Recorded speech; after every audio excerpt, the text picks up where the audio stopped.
Buenas, ¿cómo andan? Acá son las 8:38, arrancamos bien tempranito, hoy nos vamos a Animal Kingdom, hacemos el primer parque de Disney, porque ayer hicimos Epic. Bueno, ya estamos acá en la parada del bus en el Coronado Sprint, hoy se festeja mi cumpleaños, vamos por el número 41, hoy somos 4, venimos más equipados, con más gente, así que nada, estamos listos, gorra de Simba, la remera de Rafiki, nos vamos a ir a hacer Animal Kingdom.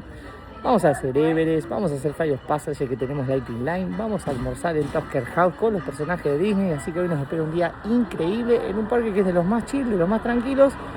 Y después veremos, una vez que salgamos, porque vamos a salir tempranito de ahí, qué otra cosita vamos a hacer durante este día de puro festejo de los 41 años, así que nada, vamos a ver con qué nos sorprende Disney.